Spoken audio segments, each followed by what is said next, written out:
What's up, YouTube? We're gonna have a little discussion today.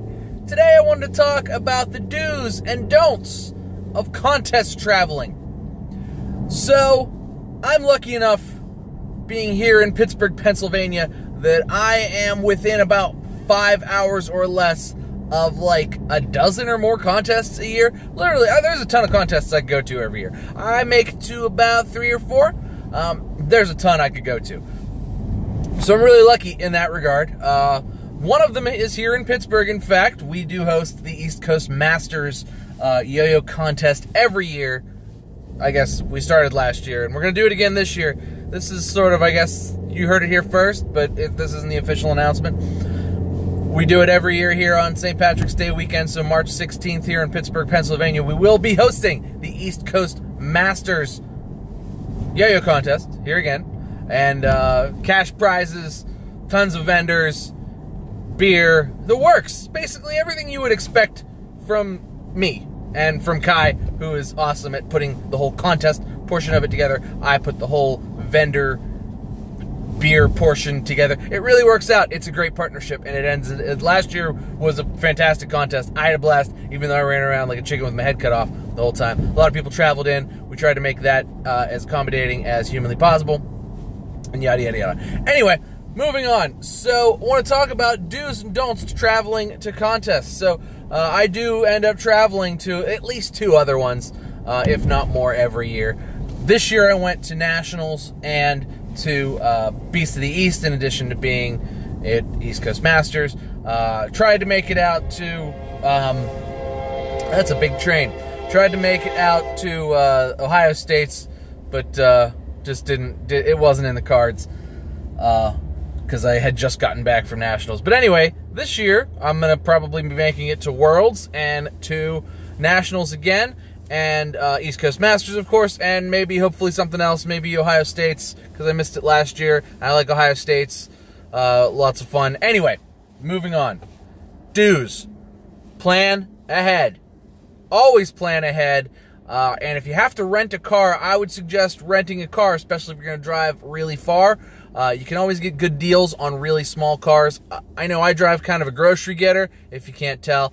I drive because I have kids and stuff. So for me, it's almost worth it to rent a car for $60 overnight and rent just like a small compact car. It basically pays for itself, especially if I'm driving, say, from Pittsburgh to Philadelphia. That pays for itself because I'm using whatever, $40 in gas instead of $120 in gas easily. So it pays for itself, basically, to do that. Now, don'ts, if you don't show up on time to pick up your rental car, like I did, or if you don't call ahead to confirm that you're getting the right rental car, like I did, and you show up and they are like, here, do you want this Ford F-150? And you're like, fudge. And they're like, well, that's all we got. Don't do that. I did that. It cost a lot more than I thought it was going, than I had anticipated, and that sucked. So I'm not going to do that again. That's a mistake that I won't make, and hopefully I can tell you guys so that you also don't make that mistake. Number 2, make sure you plan to get your hotel way ahead of time. So, fun story for the National YoYo Contest, which was in Chicago. I knew Chicago was going to be expensive. I knew I didn't want to drive into Chicago and have to park there because that was going to be ridiculously expensive. So I knew I was going to fly, and I knew I was going to get a hotel. So I'm not always going to fly to a lot of contests because only in like New York and Chicago is parking such a nightmare that it's just going to cost a fortune. And really, New York only like downtown. Chicago is just bad pretty much everywhere. But you could park in like if you're going to like New Jersey or Buffalo for a contest, really not bad there. But like, you know, I guess all of New York City, but we don't really do them in New York City, do we? I don't think. I don't know. I haven't gone to one in New York City. I probably wouldn't because it would be even more expensive. But anyway, I digress. Book your hotel early. So,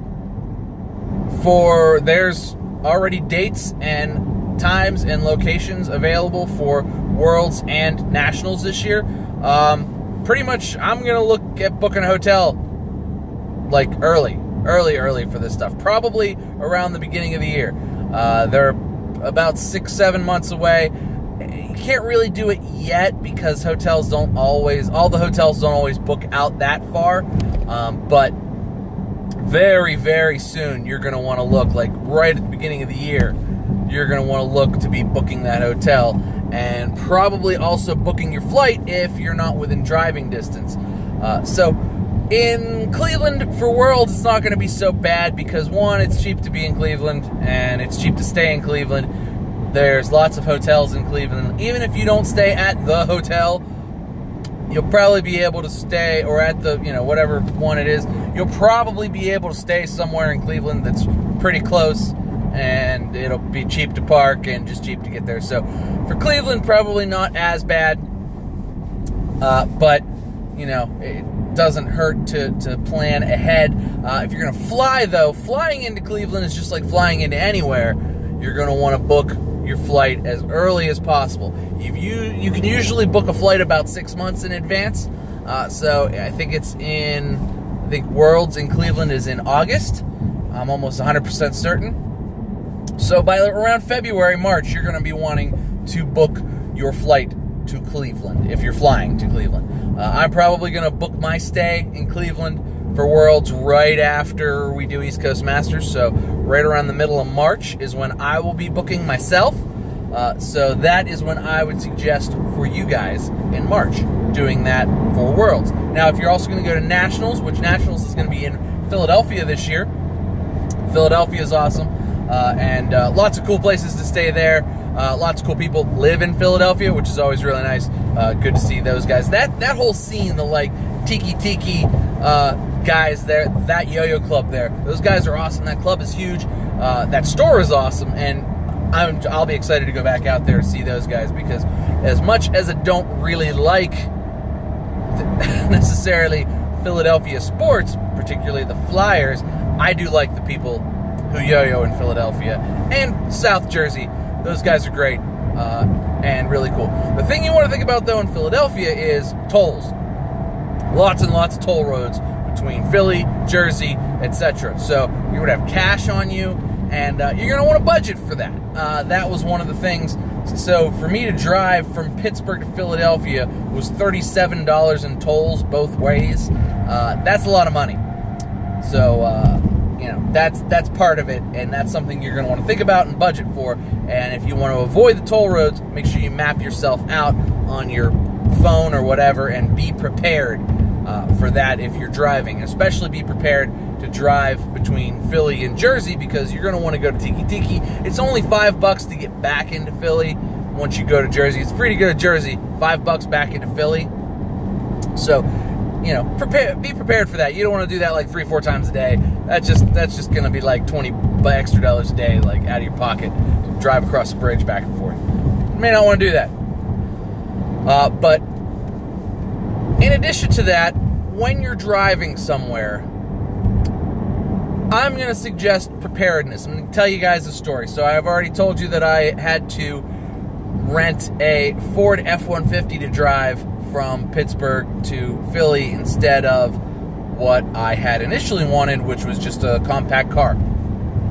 I like driving cars. I prefer them. So on the way there, it was fine. I drove there in the middle of the day. It rained a little bit, but it was like noon. So no big deal. The roads between Pittsburgh and Philly are very windy. Very, very windy.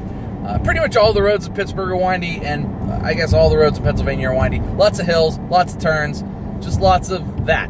So on the way there, it wasn't bad, but in an F-150, it's like, God, this thing's so big, and like going through a lot of turns. Not really the vehicle you want to be like, driving through this. I would have much rather had a smaller, sportier car to be able to weave through that type of, terrain, I suppose. So during the day, it was fine, but on my way home, it was treacherous. So I left, where it's fall here, I left around 3:30. I think I left 3:30. I left from the contest. So it got dark about an hour into my 5-hour drive. And on my way, as it gets darker and darker and darker, it then also got rainier and rainier and rainier until I was on the worst part of the road, which is sort of the middle of the state. There's nothing in the middle of Pennsylvania. Absolutely nothing. I was in the middle of the state through the windiest, worst roads and the worst, under the worst rain at the darkest moments. So it was pitch black. Roads are doing this and that, and it's worse coming back to Pittsburgh than it is going to Philadelphia. Roads are doing this and up and down and around and through corners, and it's like you're on a roller coaster. And it was pitch black. I was in a huge truck that really, I mean, I guess had some features and stuff, but not exactly the car I wanted to be riding in. Let me put it that way. Let me put it bluntly. I didn't want to be driving an F-150. I drove trucks enough. I've spun enough trucks around. I've almost flipped a truck. I grew up in West Virginia. In the rain, on twisty-turny roads, I'd rather just be in a smaller, sporty car. I'd actually rather be in like a Mustang, maybe not in the rain, but like on windy roads, I'd rather be in a smaller, sporty car with some sort of like traction control. This had none of that, and it was rear-wheel drive unless I kicked it into four-wheel, which just wasn't good. It was a bad experience on the way home driving. I made it home safe, unscathed, no problems, but that was clearly not ideal. And two things were wrong with that. One, the time that I left, being about 3:30, I'm kind of thinking I should have just stayed overnight and taken the next day off, which would have been fine. Would have been fun. I could have gone to an after party. And also thinking that I should have showed up with the right car in the first place, or maybe traded one out along the way, been like, called ahead, been like, hey, do you guys have this car? Maybe I could like drop this one off, take this other one, and then, you know, they probably would have been cool with that. I probably could have done that in Philadelphia. I drove by the airport 3 times.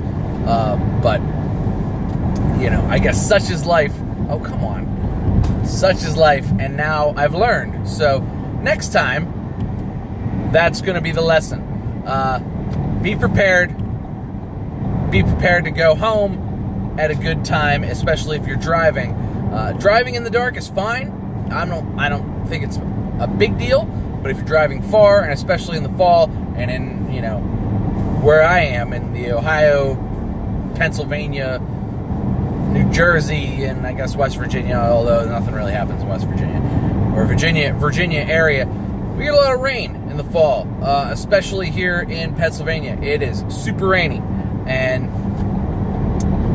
driving in the rain at night in a car you're unfamiliar with, or just in any car really kind of sucks. So I kind of wish I'd have planned that better. So that's sort of my do's and don'ts for traveling to yo-yo contests. Do plan ahead. Do try to make sure your trip and your ride is going to be as comfortable as possible, and planning ahead will save you some cash. Make sure you eat good food while you're out there, but don't eat terribly. It's hard to eat real bad, especially as an old guy. It's hard to eat real bad and then travel or be away from home, unless you have a nice hotel where you can, you know, shit yourself or whatever and go back and change or whatever. But try to eat well. Don't drink too much. Have a good time, guys. Hopefully I'll see you guys a lot coming up this next year, but think about this stuff as you're planning your trips, because it's just about time to plan. And I'm going to be announcing East Coast Masters, something you're going to want to plan to come to, so keep an eye out for that. March 16th, Pittsburgh, Pennsylvania, Ace Hotel. Again, going to be good stuff. But I will be hitting you guys with more details on East Coast Masters 2019 as we come up with them. So stay tuned for that. But thanks so much for watching, guys. Please make sure you like and subscribe. I do yo-yo videos and talking videos, and I guess this is almost a vlog now, because a lot of it is me just yelling at the camera phone while I'm on my way home. But thanks for watching, guys. Cheers to you. I'll see you next time.